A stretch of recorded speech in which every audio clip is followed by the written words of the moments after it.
Okay, Kurt, I wanted to put the second one up of him too, so I can show you from the mound. I knew I had him from the mound as well. He does a really nice job here. I want to show you, like his movements are really good. He's got some good athleticism. He's got a nice leg lift. He, I mean, if you see here, what he doesn't have to do is he doesn't have to crunch down so much. So his upper body, it's like an accordion, kind of comes down with the leg. We want the upper, he's probably better off keeping the body taller so that his glove arm and his throwing arm don't get, you know, mingled up with his leg here. So it's a much better position for him rhythmically and just mechanically to get the arms away from the leg, let the leg come up and let the leg come down without kind of crossing each other and getting, mixed up here too close. His glove hand and his leg are too close. But what I really like about his delivery is how he has a nice handbrake. He breaks the hands low. I mean, look at how low he is because he's crouching down so low with his upper body, where his head should probably be up here somewhere. Look at how low he is to the ground with the hand. That's good though. The hand should be low.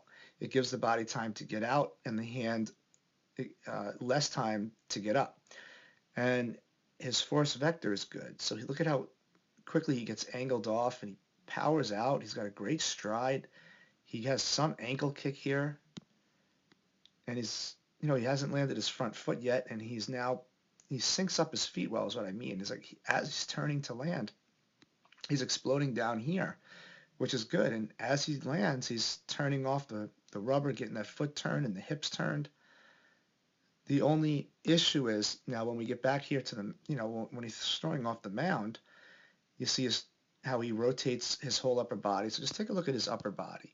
Watch how when he gets the foot down, that's where he gets the foot down. And he doesn't even really get it all the way down, which means he probably has some plantar flexion problems with his front ankle.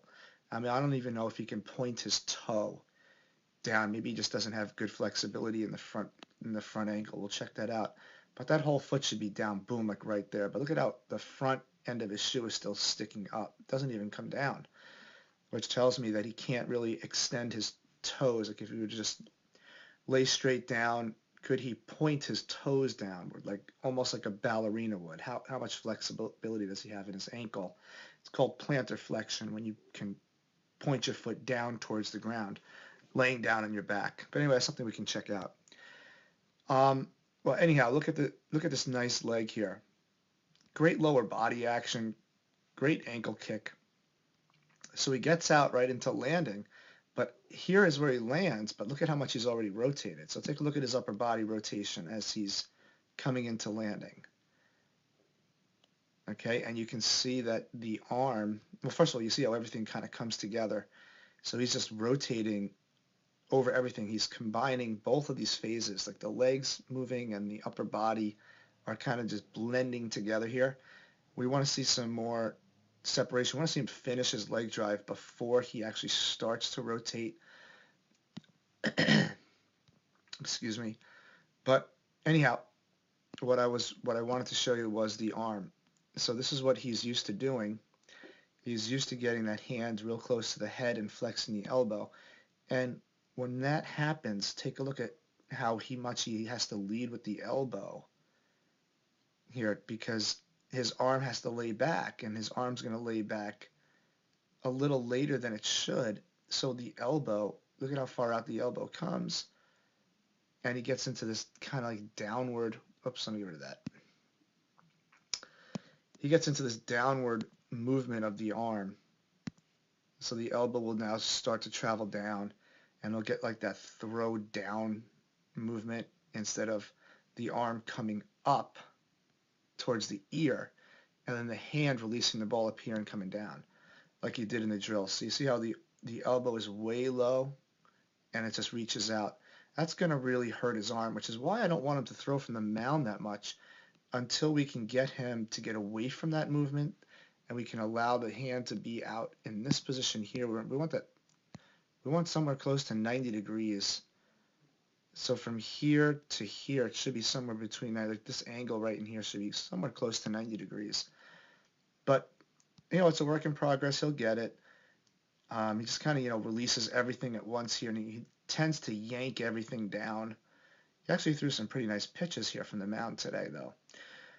But that is an issue that will creep up on him if it doesn't get fixed now. And he's also hurting his velocity because he's got such a great lower body. I mean, he just needs to get that arm into a better position so it can lay back, it can receive the forces, he can get that hand up a little bit later, and then he can fire that trunk after he's landed this front foot.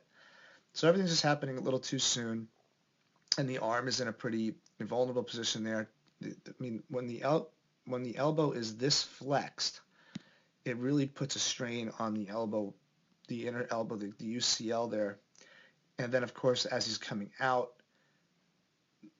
boom, the elbow is way out in front of the face, so he's kind of casting this very late rotation, and he's turning the hand over here pretty late as well. We need that hand to turn over a lot sooner. All right, so that's the perspective from the side angle there. But really nice job. And the lower body looks great. Again, he just needs to stand up taller. He doesn't need to crouch down this low. This puts a lot of weight here on the leg, and it just slows him down because he can probably get out faster if he wasn't so crouched over he's way crouched over here, where his head should be somewhere up here, standing nice and tall. All right. Anyhow, great job. I will see him in a couple of days.